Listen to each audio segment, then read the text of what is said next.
Bonjour, je m'appelle Élodie Mielzarek, je suis sémiologue et je viens de sortir un ouvrage, La stratégie du caméléon, qui parle d'une question en particulier, les cons et les connes. Alors voilà, comment les gérer, c'est assez intéressant. Et en fait, je me suis rendu compte que bien souvent, on se dit que c'est pas grave finalement d'être au contact des cons.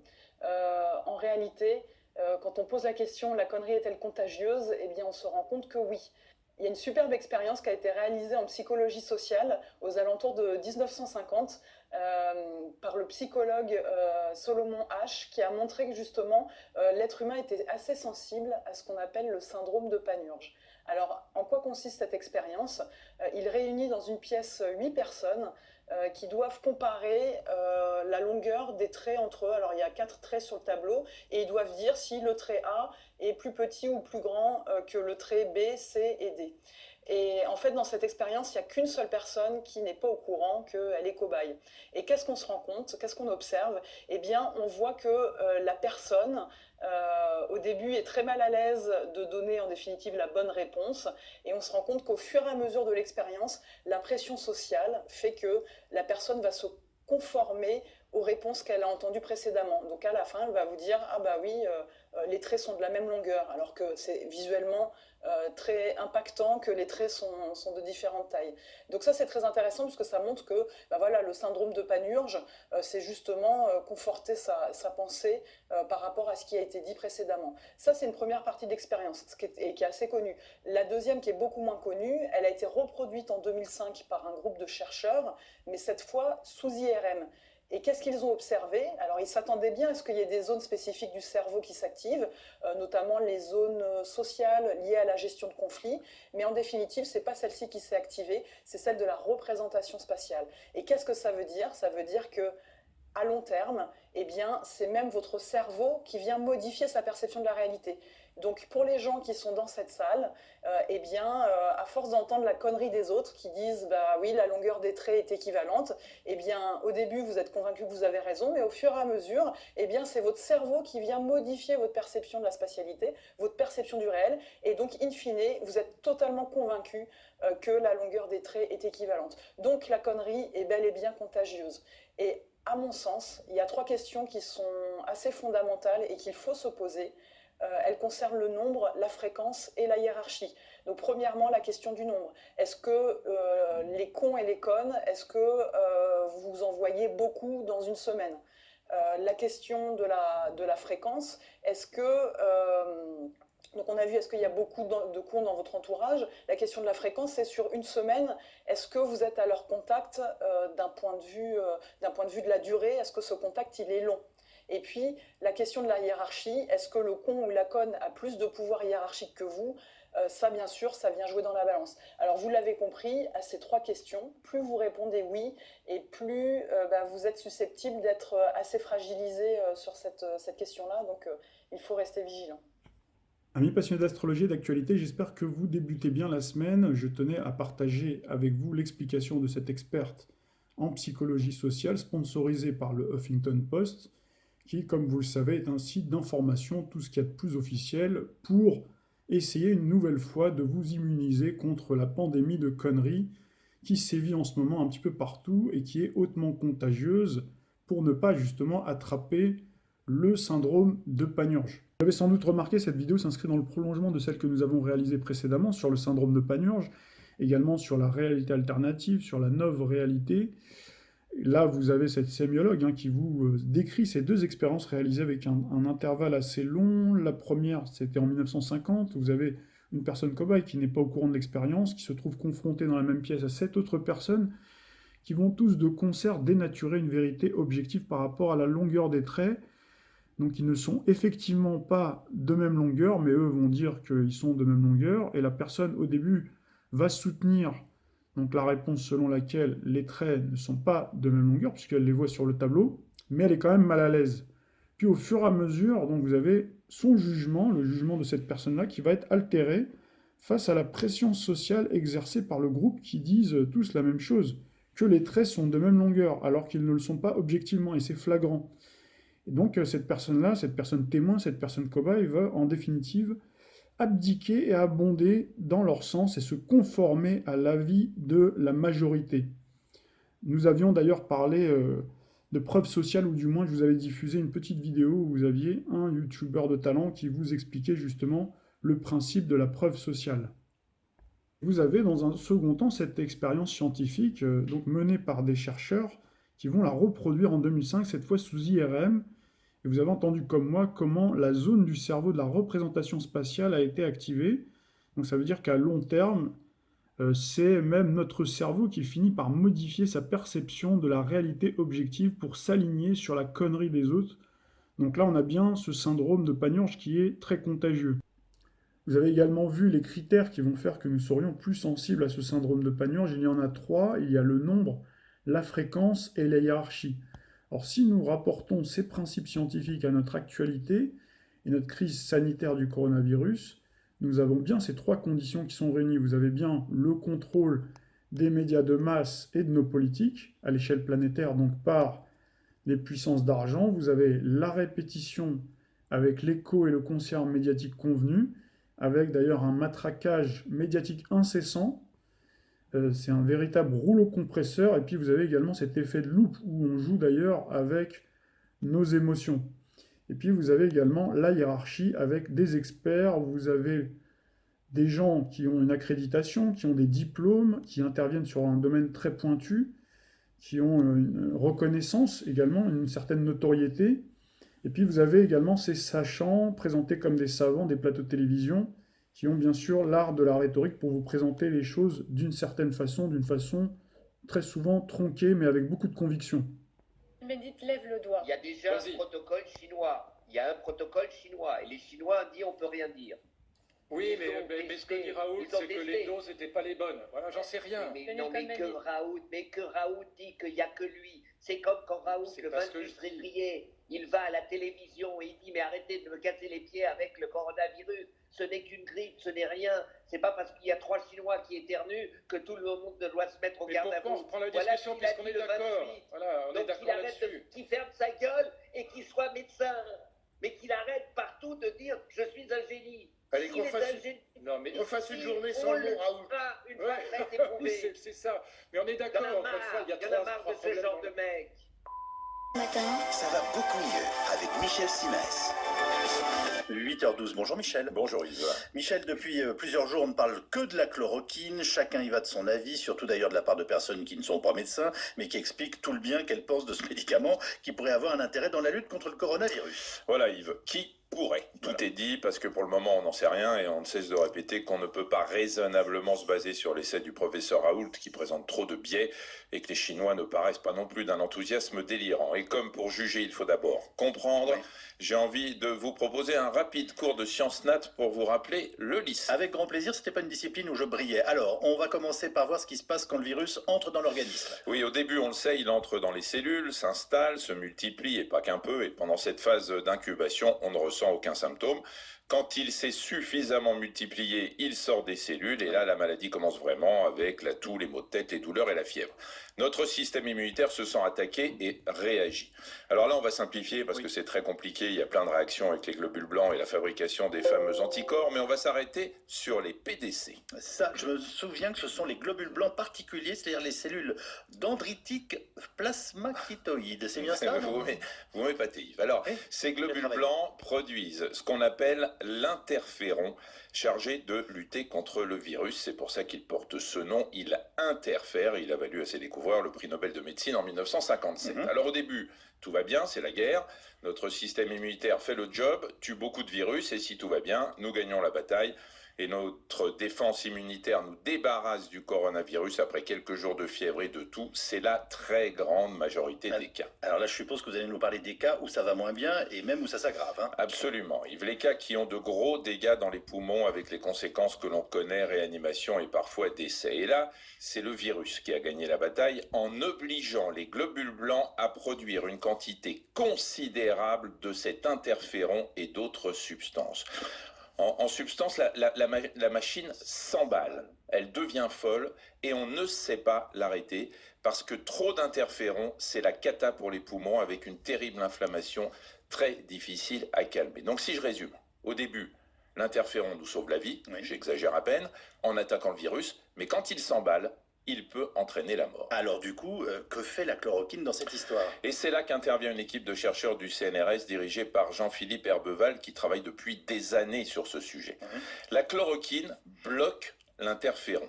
Et elle est prescrite d'ailleurs chez certains patients qui ont ce qu'on appelle des maladies auto-immunes, c'est-à-dire leur système immunitaire se retourne contre eux pour cette propriété. Alors c'est formidable, me direz-vous, ça peut éviter les dégâts pulmonaires et cette terrible inflammation en cas d'aggravation. C'est effectivement une des pistes étudiées et c'est pour ça que le Haut Comité de la Santé publique a pour le moment autorisé uniquement la chloroquine pour cette indication. Que pensez alors de tous ces gens qui font la queue à Marseille pour être testés et qui auraient eu le traitement? Eh bien, c'est justement toute la question. Yves, souvenez-vous au début, quand le virus entre et commence son attaque, heureusement que l'interféron est là. Si vous le bloquez avec la chloroquine, vous affaiblissez votre défense et vous risquez de voir flamber la maladie. Alors voilà, ce sont pour le moment des théories. J'insiste que je n'ai pas échafaudé tout seul dans mon coin, mais c'est l'avis de ce chercheur. La chloroquine serait peut-être très utile à un moment précis de l'évolution, quand ça risque de se compliquer.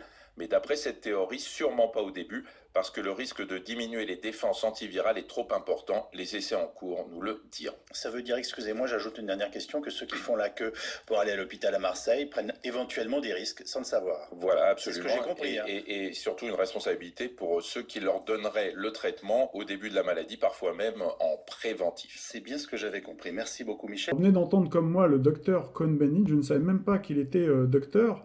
Ça se passe de commentaires, mais certainement, si vous avez envie ou si vous prend l'envie de poster un commentaire, essayez en tout cas, s'il vous plaît, de ne pas être aussi grossier que lui. Et vous avez également le docteur Siemens, qui est quelqu'un qui est très connu, vous le savez, qui a animé de nombreuses émissions de télévision depuis de nombreuses années, qui a une forte audience et qui a acquis une certaine notoriété, une certaine confiance vis-à-vis de la ménagère, entre guillemets, de moins de 50 ans. Donc ils peuvent lui accorder beaucoup de crédit.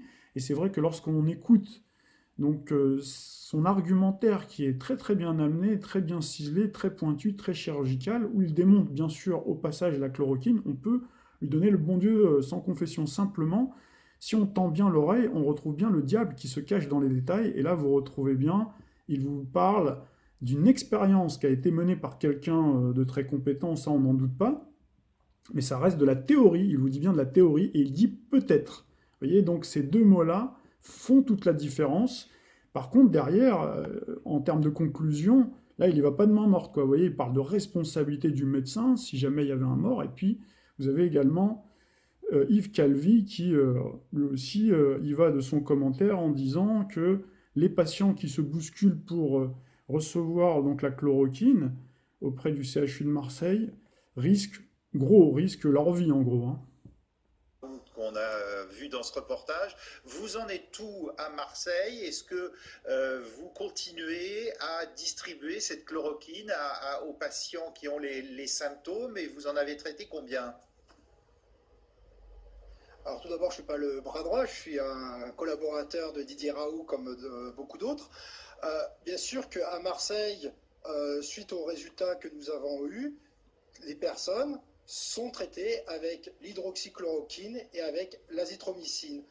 Moi, je vous remercie de cette invitation, justement, qui permet de rétablir certains faits, parce qu'on entend beaucoup de choses qui, à mon avis, désarçonnent les téléspectateurs et les Français en général. Alors, l'hydroxychloroquine, on entend que c'est dangereux. Alors, ce qu'il faut bien préciser, comme je l'ai entendu, c'est une molécule qui est utilisée depuis de très nombreuses années, qui a été donnée à des millions de personnes, et on le donne souvent à des personnes qui sont en parfaite santé, qui voyagent, des personnes qui vont voyager en Afrique. Donc, on donne un médicament à des personnes qui ne sont pas malades, donc ça veut, on va dire, montrer les risques de cette molécule qui sont très faibles. Notamment sur les effets secondaires, il y en a peu, je crois, hein.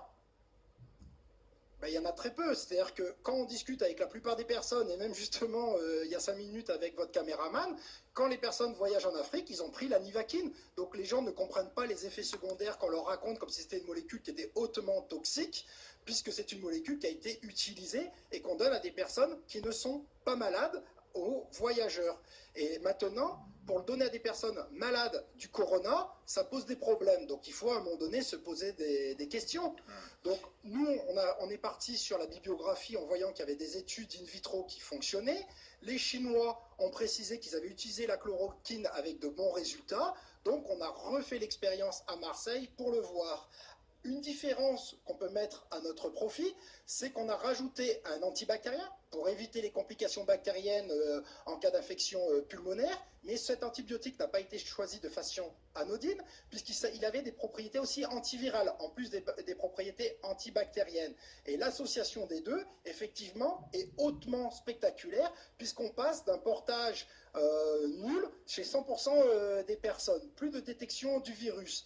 Alors là aussi, ça m'amène à, on va dire finalement à ma deuxième interrogation. J'entends, ah mais ça ne fait que baisser la charge virale. Donc pour les téléspectateurs, je pense qu'ils connaissent très très bien, on va dire, malheureusement le VIH et le sida, où personne ne guérit du sida, on donne une trithérapie, et l'effet de cette trithérapie baisse la charge virale, qui ne devient dans certains cas plus détectable. Et pour conséquence, on n'a pas les complications et on ne transmet pas la maladie. Donc, on n'a jamais dit qu'on avait un traitement miraculeux, on dit qu'on a un traitement qui permet de façon spectaculaire de faire baisser en 6 jours la charge virale.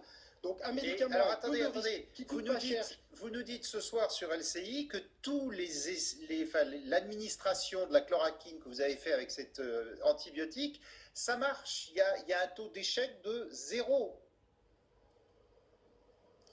Ben, ça marche très bien, on va dire. On a une baisse spectaculaire, comme vous avez pu le voir dans l'article. Et c'est pour cela, basé là-dessus, que maintenant, toutes les personnes détectées positivement qui ont le corona sont traitées avec l'hydroxychloroquine et l'azithromycine. Et vous en êtes à combien de cas? Parce que vous savez qu'aujourd'hui, il y a donc une étude internationale, Discovery, qui a été lancée, 3200 cas, dont 800 pour la France. Mais vous n'avez pas attendu l'étude, vous le faites systématiquement. Non, c'est systématique. L'IHU communiquera les résultats au ministère, au gouvernement, et je pense que dans la semaine, vous allez avoir les résultats de l'étude. Mais à un moment donné, j'entends que nous sommes en temps de guerre, qu'on a un ennemi, ce virus, mais il faut agir, il faut faire vite. Donc moi, je n'arrive pas à comprendre les tergiversations qu'il y a pour une molécule qui est une des plus connues au monde, avec des effets secondaires, mais vraiment très faibles, puisque, comme je vous le répète, on le donne à des gens en bonne santé, donc c'est pas pour les rendre malades, et que maintenant, on a une levée de bouclier. Alors je suis d'accord, on n'est pas dans les systèmes classiques où on a le temps de mise en conformité des médicaments, mais voilà, on a quelque chose avec peu de danger et avec une efficacité drastique. Mais alors, est-ce que vous comprenez quand même certains spécialistes, pardon, et le ministre de la Santé qui dit oui, ça m'intéresse beaucoup, mais pour l'instant, il n'y a que 24 cas officiels, il n'y a pas eu d'essai placebo en parallèle, et on doit suivre un chemin expérimental précis. Mais on a eu des personnes qui n'ont pas été traitées. Dans notre étude, il y a des témoins, entre guillemets, négatifs qui ne sont pas traités. Donc déjà, c'est pas, entre guillemets, les critères les plus drastiques des études cliniques classiques, mais c'est quand même des résultats qui sont scientifiquement valides. Et en gros, la statistique, c'est comme si à un moment donné, vous regardez quelqu'un qui est guillotiné, et on regarde s'il est mort et qu'il faudrait recommencer. On passe, on va dire, avec 100%. On va dire, on n'a pas besoin d'analyse statistique là-dessus. Après, bien sûr qu'il faut continuer, mais justement, plutôt que de rentrer dans des polémiques, il faut continuer à tester avec un médicament qui ne représente pas de risque. Moi, on va dire ce que je veux dire aussi, c'est que le professeur Raoult est une star internationale des maladies infectieuses. Les collègues avec qui je suis sont les meilleurs spécialistes mondiaux sur les maladies infectieuses. Donc, vous, si demain vous devez vous faire soigner, que vous avez les plus grands spécialistes avec des épreuves de titres, les publications les plus prestigieuses qui vous disent utilisez ce médicament qui n'a pas de danger, ça fonctionne, et des gens qui n'ont jamais utilisé ce médicament, qu'est-ce que vous choisiriez? Moi, je peux vous garantir que si j'étais infecté, je prendrais le traitement. Si ma maman serait infectée, je lui demanderais de venir à Marseille pour se faire traiter. Alors, il y a le problème de l'automédication à Marseille. Il y a le problème de l'automédication. Vous avez vu que des pays comme, par exemple, le Maroc avaient raflé, réquisitionné tous les stocks à Casablanca. Il y a Donald Trump qui dit, là aussi, on va y aller. Il n'y en a plus en pharmacie. On n'en trouve plus de la chloroquine, alors que c'est un médicament assez basique. Et ça peut être un poison si on le dose trop fort. Mais comme tout médicament, si vous en prenez trop, vous avez des problèmes. C'est pour ça qu'on ne dit pas aux gens de faire de l'automédication, mais d'être diagnostiqué et en cas de maladie avérée, de prendre le traitement. On n'a jamais dit aux gens de faire de l'automédication, on n'a jamais dit que c'était non plus miraculeux, on dit que ça fait chuter la charge virale et qu'à l'heure actuelle, c'est quand même la meilleure piste que nous avons. Et je ne comprends pas les polémiques avec très peu de risques et peu coûteux. Je ne sais pas ce qu'il faut en plus. C'est une question, mais je comprends tout à fait votre enthousiasme. Hein. Je ne pense pas qu'il y ait une grosse polémique d'ailleurs, hein, parce qu'effectivement, la communauté scientifique s'est dit, tiens, sur 24 sujets, c'est peu, il faut le vérifier sur davantage. Maintenant, vous avez davantage de données, alors tant mieux. À Paris, on l'utilise aussi, et je tiens à dire que les médecins ont le droit de prescrire hors AMM en clinique. Et donc, ils ont le droit de le faire. Mais ce cas, c'est qu'effectivement, il faut attendre et on aura les résultats que dans 8 semaines, ça c'est bien. D'ailleurs, si ça, c'est ce que dit le ministère de la Santé. Mais ça serait très bien si on peut inclure tous les sujets. Non, mais vous imaginez, 8 semaines, c'est beaucoup trop long. C'est trop long. Eux disent c'est trop long. Ils disent c'est trop long. Oui, bien sûr, je sais bien. Mais non, mais vous imaginez le nombre de morts en 8 semaines sa réaction. Pourquoi ça serait mais je vous ai dit. C'est l'homologation. Il faut inclure les sujets, 800, enfin il y a plusieurs centres, alors ça peut aller vite. Hein. Et puisqu'on peut l'administrer, oui. On a tout à y gagner, j'allais dire. Alors là, on rentre dans... c'est difficile, parce que là, on est dans un essai clinique. Oui. Les essais cliniques suivent des procédures absolument strictes pour qu'ils soient validés. Et notre confrère de Marseille sait bien qu'un essai clinique... Il y a des protocoles. C'est un protocole. Non, mais est-ce qu'on en est encore là quand les gens meurent? Vous vous rappelez du sida et des protocoles compassionnels à l'époque, où on essayait des choses, on les donnait parce qu'on se disait, on a tout à y gagner. Est-ce qu'on n'en est pas là? Oui, il faut un essai clinique tel qu'il est en cours là, mais d'un autre côté, rien n'empêche, et d'ailleurs à Marseille, ils continuent leurs études, de prescrire et de suivre et de voir les résultats. Et alors, la réponse d'Éric Chavrière. On a perdu du temps, voilà, c'est qu'à un moment donné, il y a quand même des polémiques, puisque il y a quelque temps, lorsque le professeur Raoult a proposé un traitement à base d'hydroxychloroquine, on va dire sa proposition a été, on va dire, reçue presque de façon farfelue, parce qu'il s'était basé sur des études chinoises. Or, force est de constater que ça confirme et qu'il y a une défiance par rapport à cette molécule qui, je le répète, est quand même une molécule qui a été utilisée largement, qui semble bien fonctionner et qu'on ne comprend pas finalement tous ces blocages. Moi, je répète, on va dire qu'on a quand même des spécialistes de niveau mondiaux. On a la chance d'avoir à Marseille les meilleurs spécialistes du monde en maladies infectieuses. Et force est de constater que j'ai l'impression que leur voix s'éteigne un peu, on va dire, en France. C'est repris aux États-Unis, en Suisse, dans les autres pays, mais en France, la voix a du mal à percer. Mais on peut le comparer comme les pompiers qui s'entraînent toute l'année dans les calanques pour lutter contre les incendies, et quand il y a un sinistre, on est prêt. Donc c'est vrai que je ne veux pas, on va dire, regardez, nous on est un établissement, entre guillemets, spécifique, mais on était en capacité de le faire et on l'a fait parce qu'on pense que c'est bien pour soigner les gens et c'est humain de diagnostiquer les gens. Donc après, pourquoi ce n'est pas fait ailleurs, quelque part, je n'en sais rien. Nous, c'est difficile, on se bat. Là aussi, peut-être qu'il faut aider. S'il y avait des décisions qui avaient été prises un peu avant pour acheter des stocks, ça aurait été encore plus facile. Moi, on va dire, je ne veux pas jeter la pierre sur le ministre actuel qui a hérité d'une situation qui est catastrophique. On va dire, il est à la tête d'une armée, mais qui n'a pas d'armes, pas de munitions. Même les médecins en première ligne n'ont pas de masque. On est face à un vrai problème. Après, j'ai envie de dire, nous sommes des soldats. On est bien d'accord là-dessus. J'aimerais donner la parole au professeur Roland Toubiana, qui est infectologue à la Pitié-Salpêtrière à Paris et qui a envie de vous poser une question. Non, j'ai envie de commenter parce que ça fait quelques minutes qu'on entend. D'abord, le sujet est trop grave à mon avis pour en faire des querelles de chapelle. Il n'est pas question, on n'est pas dans un combat de coq entre Paris, Marseille, Lyon, ce que vous voulez. Le sujet est trop grave. Il faut rappeler aux gens quand même, vous parliez tout à l'heure des années du sida où on n'avait rien, ça me rappelle un petit peu ça. On est démunis, les gens ont très peur de cette épidémie, ils ont raison. On voit que c'est grave, tous les soirs vous assénez les chiffres, on voit que c'est très grave. Et pour rassurer les gens, le corps médical, la science n'a pas de traitement reconnu aujourd'hui. Et donc, arrivé sur ce terrain-là, il va y avoir des propositions. L'hydroxychloroquine, la chloroquine, elle a été testée, ce qu'on appelle in vitro au laboratoire, contre d'autres virus. la dengue, le chikungunya, il y a eu des essais cliniques qui n'ont pas montré d'efficacité chez l'homme. Mais là, on vous dit 701 personnes testées. 701 personnes, il est hors de question, par honnêteté scientifique, chers collègues, qu'on commande des chiffres qu'on n'a pas vus. Personne ne les a vus. Merci d'avoir mis vos données brutes, ça nous permettra de voir si nous sommes en accord avec vous ou pas. Moi, je ne suis pas en opposition. Quand on n'a rien à donner aux gens, vous l'avez dit, on a des gens malades devant nous. Si on avait une molécule qui soit efficace, ça serait vraiment... Et pour vous, c'est pas le cas la chloroquine alors? Pour l'instant, je ne sais pas si la chloroquine est efficace. À côté de ça, je peux vous dire qu'on utilise aussi... Ça coûte rien d'essayer. Elle a été... Vous dire, on est en train de l'essayer, de le donner sous surveillance médicale à Paris, à Lyon, dans toute la France. Des médecins le font, mais on n'a pas de données. Pour l'instant, je n'ai pas vu vos données récentes mises en ligne et on va les regarder attentivement, bien entendu par honnêteté scientifique et par respect pour le travail des collègues, mais il n'y a pas d'opposition entre les équipes.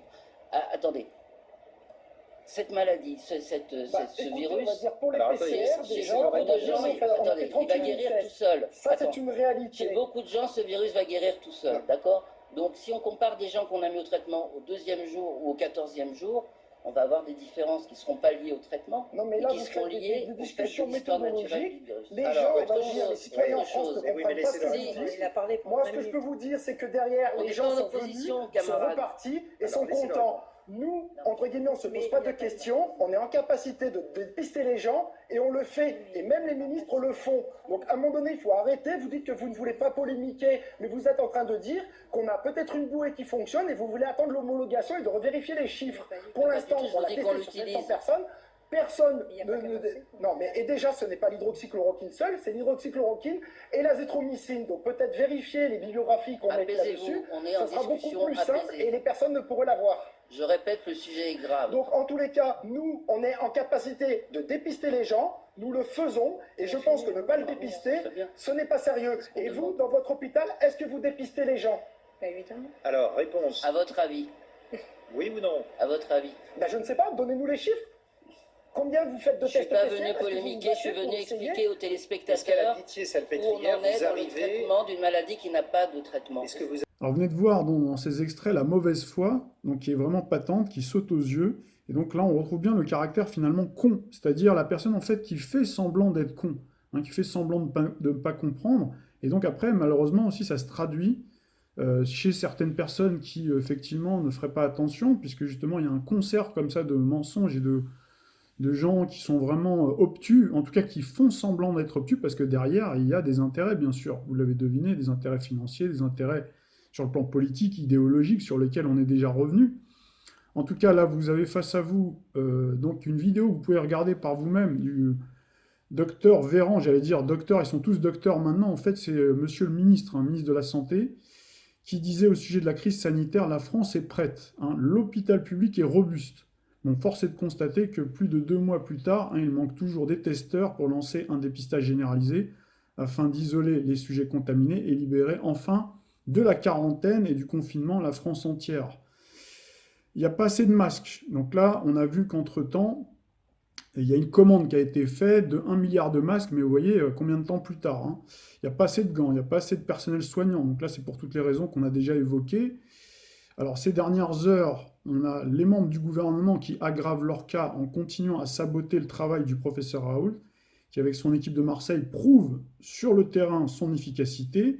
Donc vous avez le ministre de la Santé qui a certes, il y a 4 jours, autorisé l'administration de l'hydroxychloroquine sur l'Hexagone, sur tout l'Hexagone, mais le Premier ministre y est allé d'un correctif derrière pour associer ce médicament à un autre antibiotique que celui préconisé par M. Raoult, le professeur Raoult. Donc forcément, ça va changer énormément de choses, qui pourraient forcément tronquer les résultats à la fin de l'expérimentation grandeur nature. Pour couronner le tout, l'exécutif limite ce protocole de soins uniquement à la médecine hospitalière et pas aux médecins de ville. Et vous avez également le Conseil d'État qui s'est aligné sur cette décision en apparence ubuesque, mais qui trahit une stratégie du chaos organisée. Donc là, il faut regarder toutes les vidéos que l'on a produites depuis le début de la crise sanitaire du coronavirus. Donc là, ainsi, vous allez voir, c'est ce qu'on voit justement au travers du prisme médiatique. Donc les hôpitaux qui sont déjà surchargés, qui se retrouvent avec une forte concentration de malades, ce qui va encore saturer leurs services, au lieu de dispatcher l'effort sur l'ensemble du territoire, en laissant finalement les médecins de ville prescrire des médicaments qu'ils connaissent très bien depuis des décennies. Donc là, vous avez tout à coup tous les médecins qui sont privés, contrairement à ce qu'a dit ce monsieur avec les cheveux blancs, qui sont privés de leur outil et la possibilité de sauver des vies au moment où on a le plus besoin d'eux. Alors que tout au long de l'année, leurs cabinets médicaux sont sans arrêt assaillis par la visite médicale des laboratoires pharmaceutiques pour les inciter à prescrire des médicaments, parfois inutiles, voire certains qui peuvent être dangereux. Là, je vous renvoie à tous les scandales sanitaires que l'on a eus ces dernières années, qui ont enlevé d'ailleurs du marché une centaine de médicaments. Alors là, par contre, vous voyez, à ce moment-là, il n'y avait pas eu de précautions sanitaires, comme on en a en ce moment, qui sont même... il y a un trop plein de précautions sanitaires qui sont prises. C'est ainsi que les médias pourront ainsi continuer à alimenter leur caisse de résonance et tenir un discours délibérément catastrophiste. Vous avez vu, à chaque fois, on revient, c'est très grave, à chaque fois, vous avez vu, ce médecin-là, M. Toubiana, le docteur Toubiana de la Pétier-Salpêtrière, vous voyez comment il fait peur, c'est trop grave, etc. Et quand on pose une question, il répond par une autre question, etc. Donc ça, c'est vraiment le langage de sourd. Voilà, vendre de la peur aux gens et faire du sensationnel en surfant sur de l'émotionnel, de la détresse humaine qui est bien réelle. Alors là, vous avez tous les ingrédients du psychodrame national, donc qui sont bien entendu organisés de toutes pièces, mais aussi savamment entretenus grâce à l'effet de loupe des médias sur la création des conditions pour que ça se passe pas bien. Vous avez par exemple le rapatriement de nombreuses personnes, donc de nombreux malades, puisqu'on a les hôpitaux de l'Est de la France qui sont les plus sinistrés, qui sont les plus touchés, mais en réalité c'est parce qu'ils sont sinistrés du fait qu'on les a déshabillés depuis de nombreuses années, sur le plan des moyens. C'est aussi pour ça qu'ils n'arrivent pas aujourd'hui à faire face à cette crise sanitaire. D'ailleurs, le professeur Raoult, vous le trouverez sur ma page, et là je remercie au passage Martine qui m'a partagé cette vidéo-là, où en fait il alertait, vous voyez, c'était quelqu'un de visionnaire, le professeur Raoult, c'est pas un hurluberlu, contrairement à ce qu'on veut essayer de le faire passer, c'est-à-dire qu'il avait prévenu, il avait dit qu'on n'a pas les moyens, à l'heure actuelle, de subvenir en cas de problème de cet acabit-là, donc de pouvoir faire face, justement. Donc ça veut dire que c'est bien quelqu'un en qui on peut avoir confiance, puisqu'il avait déjà prévu le coup. Donc voilà, vous avez cette opposition, vous l'avez vu, de ces experts, des plateaux TV, des médecins qui sont en ticket avec les laboratoires pharmaceutiques face à l'équipe du professeur Raoult, soutenue par quelques médecins intègres. Heureusement, il y en a même beaucoup, en fait, beaucoup plus, mais parce qu'on ne les médiatise pas. Et puis, bien sûr, vous avez forcément des Français qui sont divisés, qui sont un petit peu ballottés à droite et à gauche, qui ne savent pas plus où ils habitent aujourd'hui. Et c'est vrai que ces dernières années, on a été beaucoup traversé par différents débats très clivants, et là, on en a encore un. Et on a également une présentation hystérique des statistiques. Donc là, je pourrais vous en parler également. Et cerise sur le gâteau, donc là aussi, sont assez malins, puisque on vous dit, dans différents articles de presse, qu'ils ont sous-estimé les comptes, puisqu'ils n'ont pas compté les gens des EHPAD et certains qui sont chez eux. Alors qu'en réalité, comme le dit très tôt monsieur le docteur Douste-Blazy, en février, il a dit que la grippe saisonnière fera plus de décès que le coronavirus. Et le professeur Raoult lui-même a montré dans une vidéo, j'ai dû vous la montrer, où vous pourrez la retrouver aisément, qu'il ne voyait pas un pic anormal en termes de mortalité, de taux de mortalité par rapport justement à la saison du mois de mars, qui est vraiment une saison charnière. Entre le 5 et le 11, au niveau des grippes et tout ce qui est infection respiratoire, c'est souvent dans ces périodes-là qu'il y a il y a un pic très important. Alors chaque année, pour remettre bien dans le contexte, chaque année, la grippe saisonnière fait dans la quasi-indifférence des médias en moyenne 10 000 morts. Donc ça veut dire que si on prenait à chaque fois, chaque année, ces 10 000 morts et puis qu'on racontait une histoire sur chacun de ces décès, effectivement, on aurait aussi une saturation médiatique et puis on aurait un confinement, pourquoi pas? Après tout, il faut bien sauver aussi ces vies. Pourquoi ces vies-là, ces 10 000 morts des années passées, elles n'avaient pas autant d'importance que celles que l'on a en ce moment? Et vous allez voir que les chiffres, d'ailleurs, sont pas au-dessus de la moyenne, largement pas. D'ailleurs, il l'avait dit, le professeur Raoult. En France, chaque année, il faut savoir qu'il y a 600 000 personnes qui meurent. 609 646 décès en 2018, à peu près pareil en 2017. Et il faut savoir que les maladies infectieuses n'arrivent qu'en 11e position dans le classement. Et ce que je vous dis là, c'est sourcé, c'est Wikipédia qui le dit. Alors, quoi qu'il en soit, cette crise sanitaire aurait pu être largement surmontée, alors sans difficulté bien entendu, il aurait fallu y avoir comment dirais-je, qu'on n'aurait pas déshabillé l'hôpital depuis des années, hein, par rapport au domaine financier, etc. On les a mis sur des placements financiers douteux et toxiques. Et puis, bien sûr, si on avait fait confiance aussi aux médecins, à des gens valables, hein, vous voyez, comme le professeur Raoult, mais bien d'autres, et en fait, là, on les a infantilisés, vous voyez, on les traite vraiment comme des enfants. Vous avez vu un petit peu comment on les traite, là, vous avez vraiment les images, et au même titre d'ailleurs que la population française, on est complètement infantilisé et même terrorisé. En tout cas, ici, on essaye d'avoir un discours rassurant, justement, pour dire de ne pas avoir peur, puisque c'est la peur, finalement, qui crée le plus de mal et qui fait que vous allez être dans une posture où vous allez être complètement à la merci, justement, de ces prédateurs qui se disent les sauveurs.